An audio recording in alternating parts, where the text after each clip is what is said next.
Welcome to CAM Radio, an ahead of the curve initiative by Cyril Amarchand Mangaldas, bringing you every Friday the latest in legal and policy. Stay tuned, enjoy listening.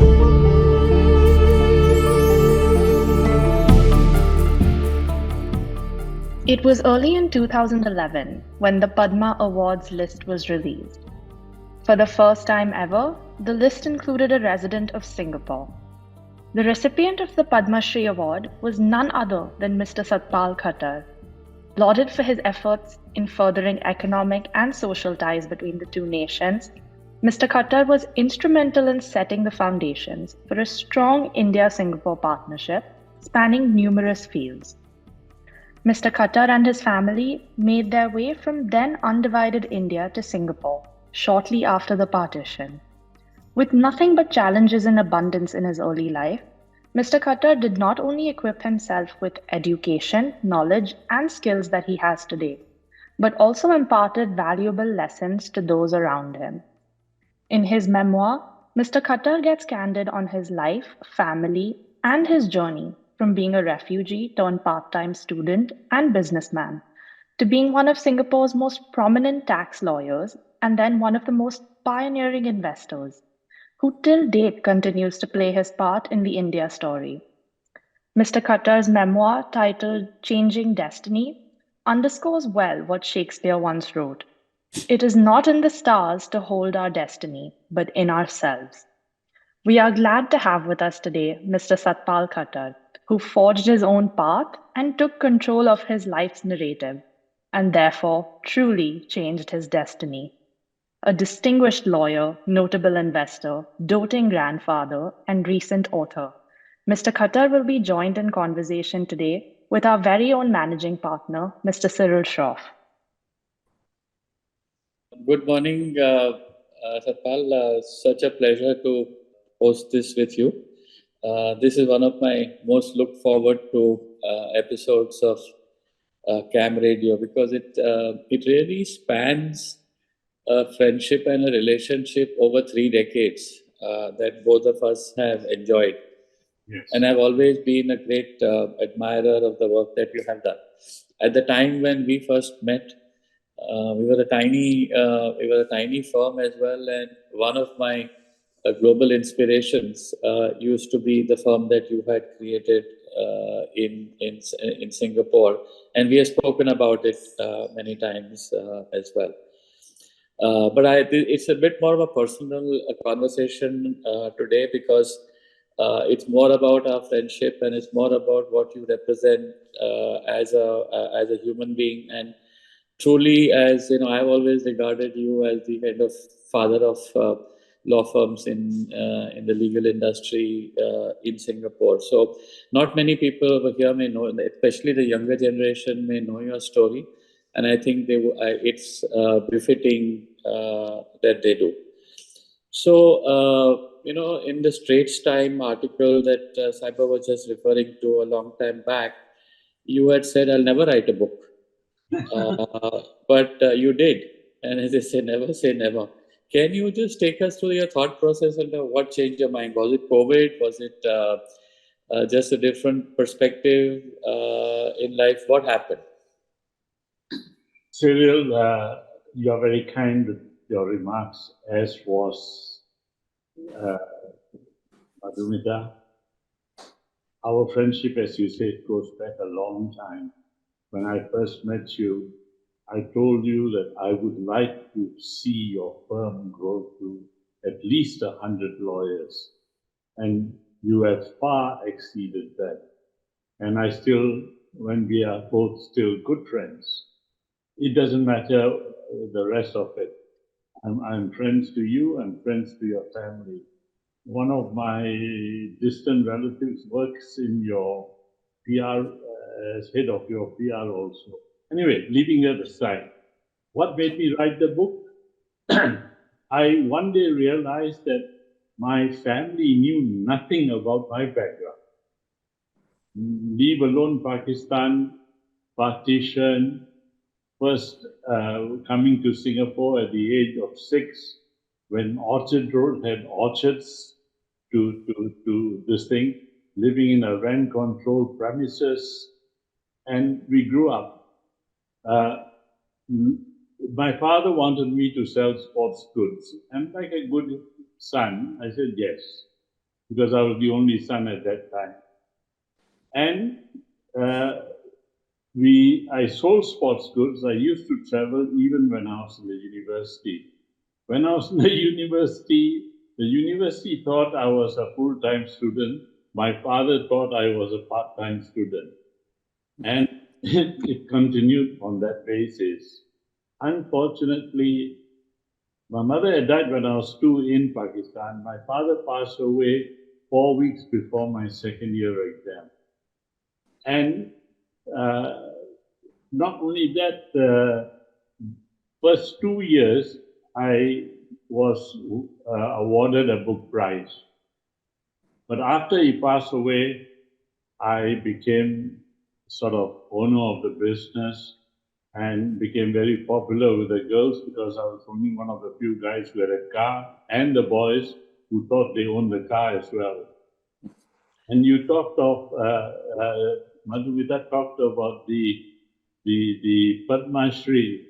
The day I was told, somebody called me from media and said, "You've been awarded." I said, "That's a mistake. I've done nothing to deserve it. There must be 1 million Satpal Katas, Satpals at least in India. So you got it all wrong." He said, No. They said, "From Singapore. How many Satpals are there in Singapore?" Next day I called the High Commissioner and I said, "Look, I haven't received anything. How can it be true?" He said, "Neither do I know about it, but give me 2 hours." And that afternoon he called, he said, "I confirm that you have been awarded."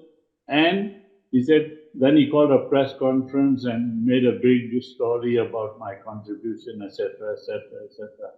I wanted my children and grandchildren to know where I came from. And that was, and a lot of my Singapore friends, my Indian friends know a little bit, but you know, a friendship with people like Deepak Parekh and yourself and a whole host of others has been my pleasure. This book is not for sale anywhere. I didn't want it to be a book on sale. I only wanted it for family and friends. And Yes, that was going to be my next question, because this is not a book that is available.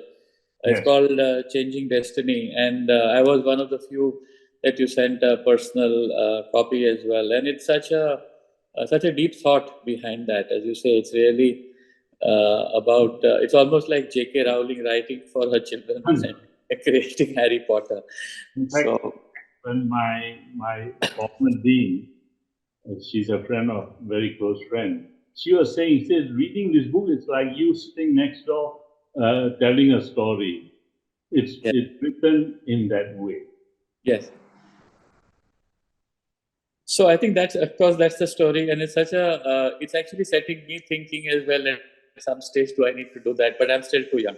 So, but at some stage when I get there, and I need to make sure that my family needs to know about the story of the firm in particular. Yes.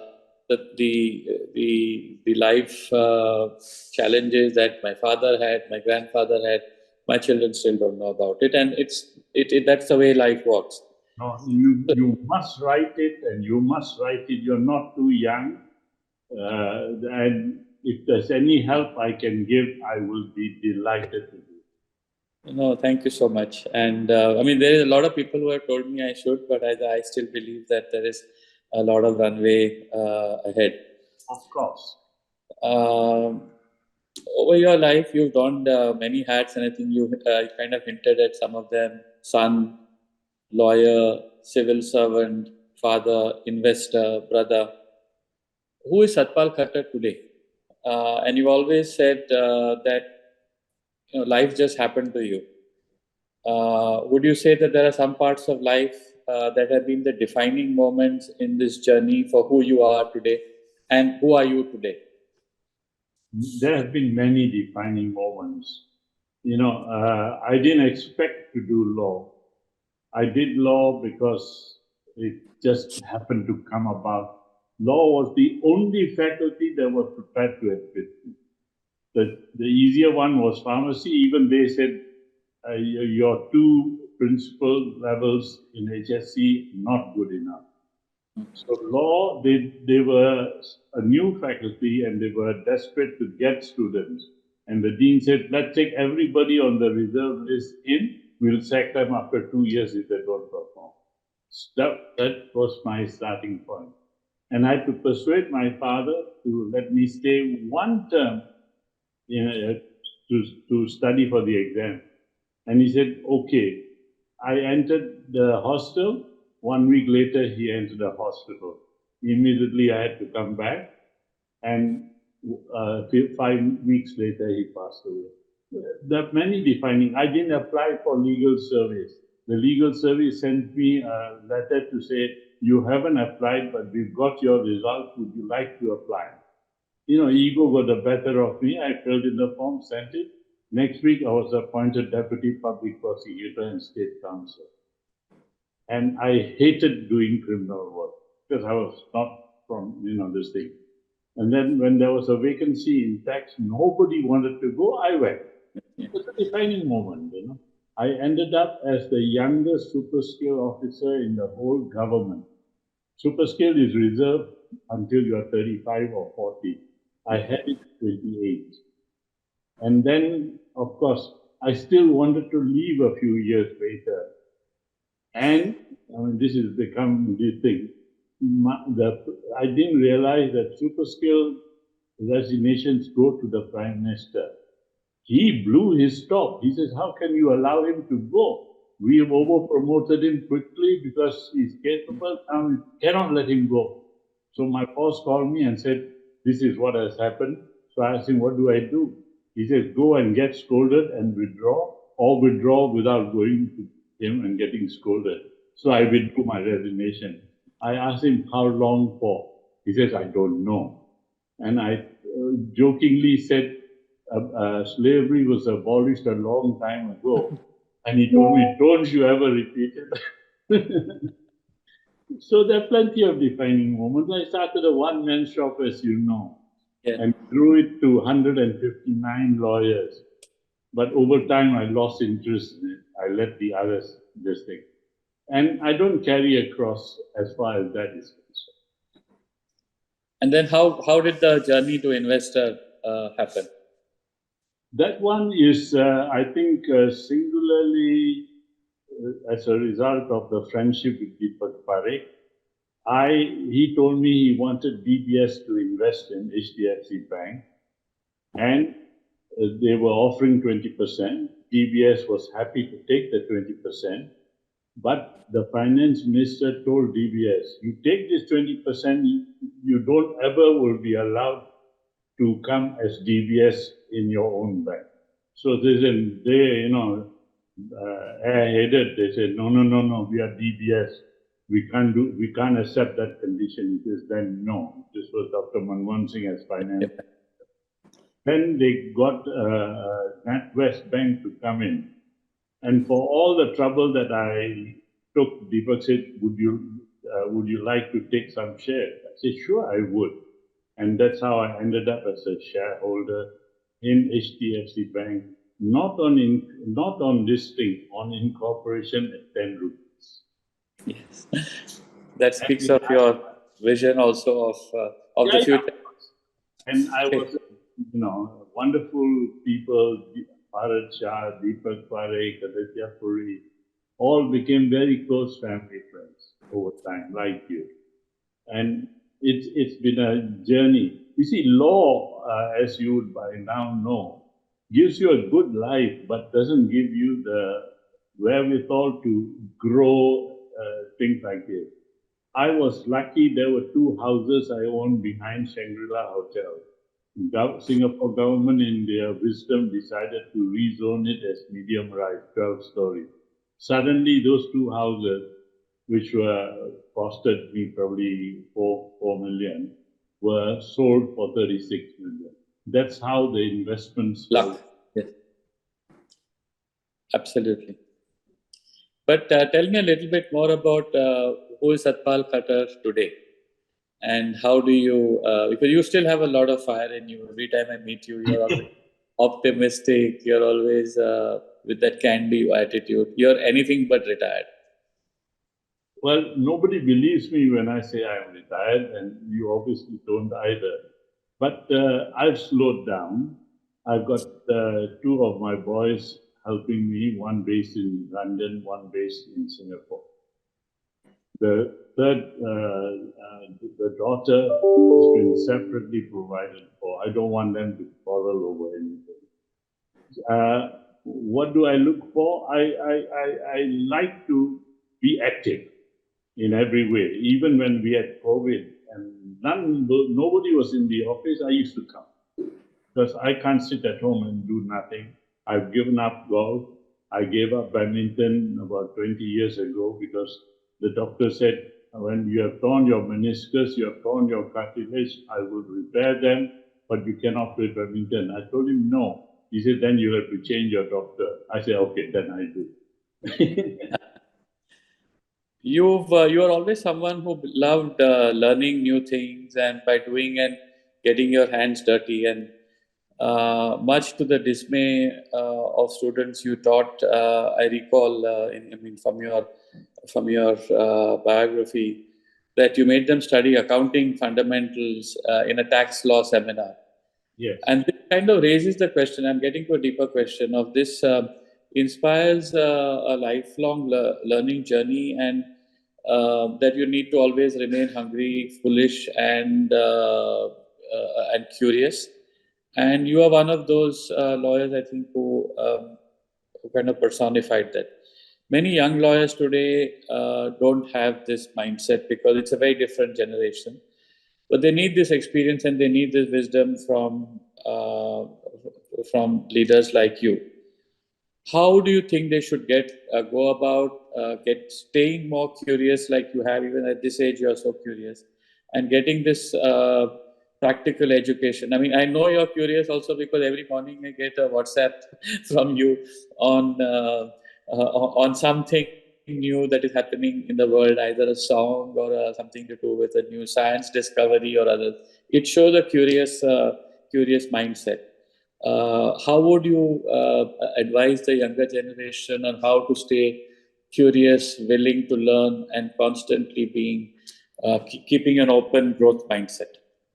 Yes, and this is necessary. It is a lifelong obligation one should have to continue to refresh yourself, because law is not an end in itself.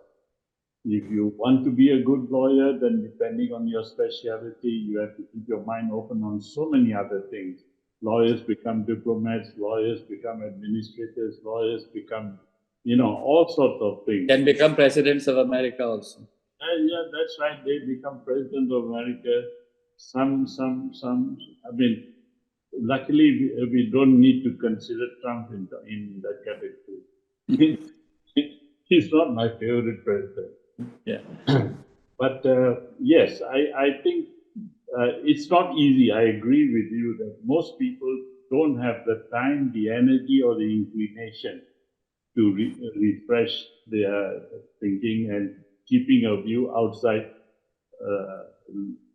their chosen profession. But that is necessary because that is really what life is about. You can become a great lawyer, but if you don't know how to deal with people or don't keep up with what's happening in the world, whether it's the tsunami in Phuket or in what is happening now in Morocco and Libya, I mean, then you are half the person you should be.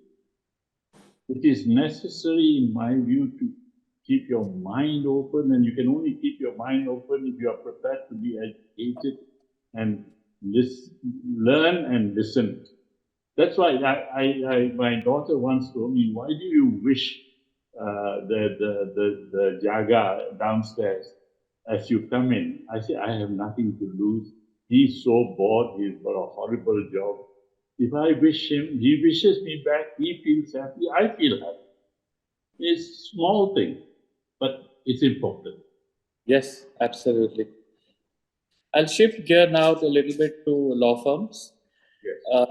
When you started the firm, you started it as Satpal Khattar and Company, as you said, a one-person firm. You were a tax specialist and one of the most trusted lawyers in the field. And then the firm expanded to Khattar Wong, David, Rajendra, and Abdul Rashid. All of them came in, each with their own niche areas.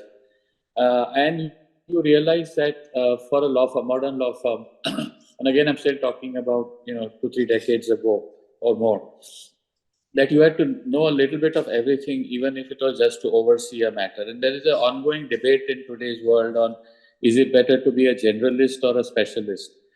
What is your take on a generalist versus specialist? What do you really need to be? And in today's complicated world where everything is a super specialization, how do you marry these two ideas? It's difficult, but as I said, I didn't know everything about every file in my office, but I used to have a practice that every correspondence which came to the office, before it goes to the lawyer to whom it is addressed, I would see it. It took me 1 hour or half an hour, 45 minutes in the morning and 45 minutes in the afternoon. But I would pick up problems of clients' complaints or clients not happy, or my own lawyers not being able to reply in depth and in simple form the practical side of what they were advising on. This is one of the failings of a lawyer. I'm sure this thing. Lawyers tend to be specialists, but they don't look at it from the practical point of view of the client. The client is not interested in how many precedents you put in your legal opinion. He never read them, he won't read them, but he needs a practical answer. And lawyers who stick to writing legalistic this thing, like some of the big law firms of America, they'll give you a 14-page opinion and the last paragraph says the law is unclear. I mean, what the hell the 14 pages do? And this is the kind of practical thing which you as a successful lawyer, I'm sure you know how to instill those values. And I've tried very hard, but it cannot be forever. This practice of going through the correspondence lasted maybe 10 years. And after that, it just got too big to this thing. But I'll give you an example. Half the Indian community sort of used to use us as lawyers. And if anybody in my firm wrote to them and said, please let us have your instruction, the answer would be, ask Satpal, what instructions you want. Whether it's a convincing matter or it's a litigation matter, go and ask him what we should do. The faith is, nice to know. But as a lawyer, you need instruction. But they'll say, no, you can ask him. That's such an interesting story. And I've been through that stage as well. There was a point of time, 2.5 decades ago, where every mail in or out went through me. But we have long past gone through that as well. It is impossible. I think size and complexity kind of takes over. And I think to build an institution, you have to trust people. And you will make a few mistakes. And there will be a number of situations where you're blindsided and something comes and hits you. But there is no choice. I think large institutions need to be kind of built on trust. So that, I think that era has passed. But what is given now, we are in a very different time and we are seeing the arrival of artificial intelligence and, a whole new genre of lawyers as well. Looking forward, because you always had the ability to look ahead of your time. I mean, your life journey that you mentioned always shows two things. One is you looked ahead, and second, you were willing to take risks. So if Satpal Khattar was a 25-year-old today and starting his career, how would you see the future in terms of in the law firm world, firstly? Yeah, I get asked this question quite often, sons and daughters or good friends wanting to do law. And I always say, spend a couple of weeks or a couple of months with a law firm, see what they're doing. But hard work is an essential ingredient of any practice. And when you want to do law, you must aspire to be in the top echelon. But top echelons mean hard work and a mindset that you are meeting the needs of those that are seeking help. And I think there will always be room at the top. And your firm personifies that. But there is nothing short of hard work and honesty, integrity, and all those things go with it. So the basics haven't gone kind of anywhere. So you're also saying effectively that no matter what happens, whether there is rise of technology or whatever, I think the fundamental human values and the basics are not going anywhere. They won't change. After all, we as a practicing lawyer, I'm no more practicing lawyer, but the essentially thing is, it is a service which you need to give to clients who have the problem, and you need to help them to solve that problem. Satpal, what are your thoughts in terms of the India-Singapore corridor as well? Because you've experienced it both as a practitioner as well as an investor, and I think we're seeing almost a new age in the level of cooperation between the two nations as well. Singapore is an extremely important international partner for India as well, because one of the reasons that prompted us to also open an office, our first foreign office, is in Singapore as well. So we buy into that thesis. But what's your forecast for that corridor, and for what does the India-Singapore friendship hold for both nations? I think it's positive for both nations. Singapore, for instance, we continuously repair American ships and American aeroplanes, but we also want to be good friends with China. Similarly, India has problems with China, but we want to be friends with both countries. And India also has been good to Singapore. Quite often when I used to go to India, part of the legal side, I'll be a little embarrassed when people say we have to learn from Singapore. Singapore is a small island state, 230 square meters, It is this thing. We have disciplines, we have values which have made us a leading city-state in the world. And that's what I personally am very happy about. India is a big country. You really can't compare, the number of languages, the number of the things. What is, in my view, and I say this with all humility, is that India needs to move faster and to become to achieve the mantle that is sort of standing in its face. And there is little doubt the whole world thinks that India is going to be first, second, or third industrial nation in the world. But India needs to get some of their things right, and it's moving too slowly. I can buy 1 million IBM shares and sell it 1 week later, and I need nobody's permission.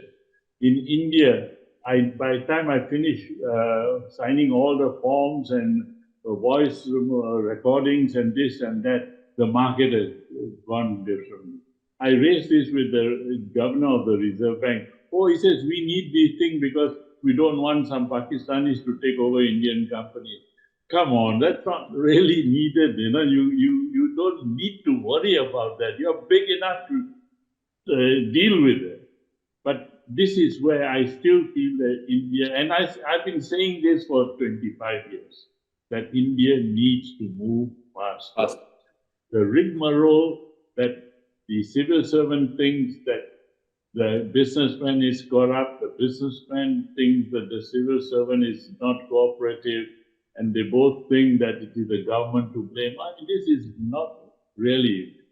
Things will have to move faster if India is going to find its niche and retain its leading nation status. You make some very, very deep points in very simple terms. what can lawyers do and law firms do in order to break this impasse? Because they are always that intermediary in between the relationship between the business person and the state.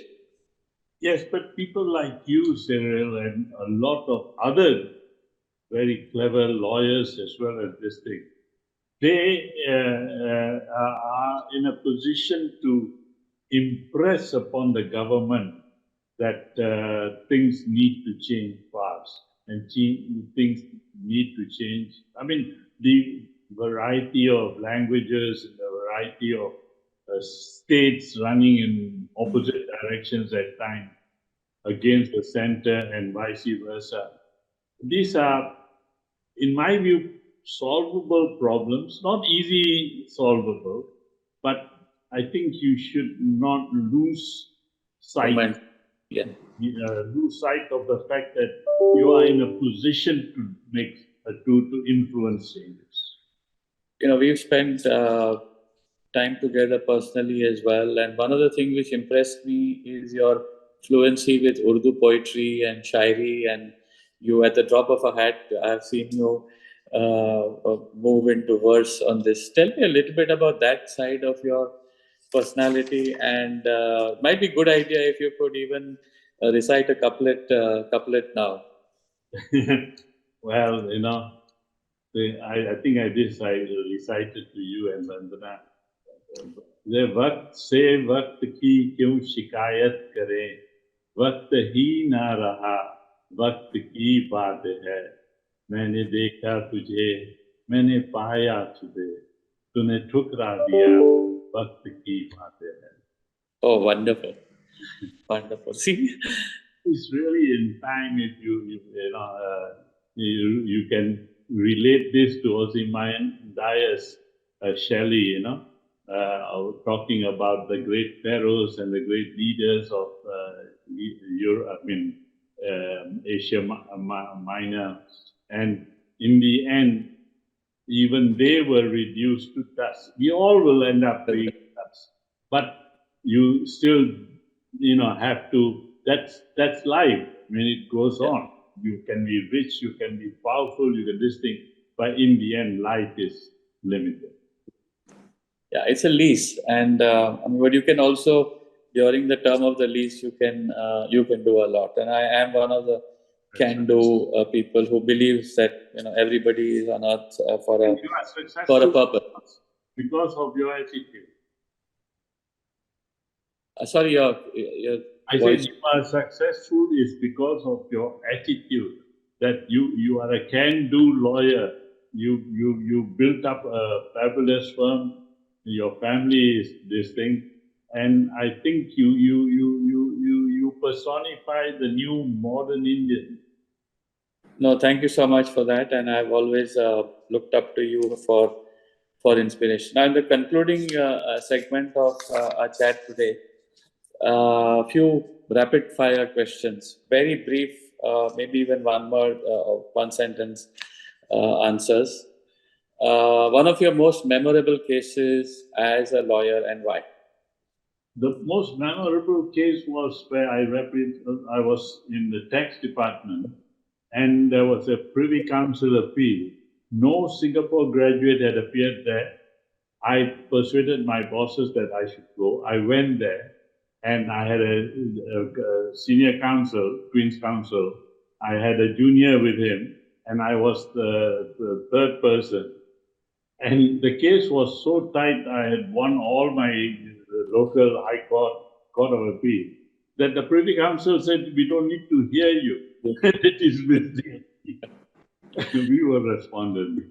I mean, that kind of thing, it's a pity that we didn't get to open our mouths, but there you are. I mean, this is, to me, a very memorable thing. Of course, there were many other cases, but those are not significant. 2 lessons you learned when you started investing. Be honest, be straightforward, and be objective, and a certain amount of optimism. Which is true of life as well. Of course. Yeah. Three qualities you would think a young lawyer needs in today's world. Hard work, a clear mind, and ability to get on with people. Very true. Favorite subject to read? Poetry. Yes, I was expecting that. If Satpal Khattar were to advise a 30-year-old version of Satpal Khattar, what would it be? That you have led a good life, you've been successful by objective criteria, but this is not entirely your doing. As a believing Hindu, you also are benefiting from the overview of your departed elders. Thank you. A mentor who has had a significant impact on your life and why? The controller of taxes was one of my inspirational this thing. And from within one month of him coming one day, I told him, I said, I'm going for leave. He says, you decide on your own leave. I just don't want to be bothered, but I have full confidence in you that you can do it. And he had a reputation, people said, of being anti-Indian, but he saw to it that I did very well. And I'm still in touch with his wife. He's passed away. He had a heart attack. But I would consider him one of my things, besides the politicians and our new president and all that. Yeah. Last question, and I would like a poetic answer to that. Your favorite poem or poet, and maybe one verse. My favorite poem, unfortunately, my father made me learn Hindi. I wish he had made me learn Urdu, because good Urdu poetry is beyond anything, except 40 or 50 or 30% is above my head. And I have to look for people to help me. But I learned the English poems in school in 1957, 58. And I can recite tons of it. Some of it I've recited to you. It would be people like Shelley, Wordsworth, and people of that ilk. So one last verse just one for the road, as they say. We look before and after, we pine for what is not. Our sincerest laughter with some pain is fraught. Our sweetest songs are those that tell of saddest thought. Yet if we could scorn hate and pride and fear, if we were things born not to shed a tear, I know not how the joy we could ever come here. He's talking to Skylar. Fantastic. What a beautiful interview this was. Thank you so much. And I look forward to continuing this conversation and hopefully see you soon in Singapore or India. Thank you so much, Satpal. This was amazing. What a great beginning to a day. Thank you. Thank you. Thank you very much.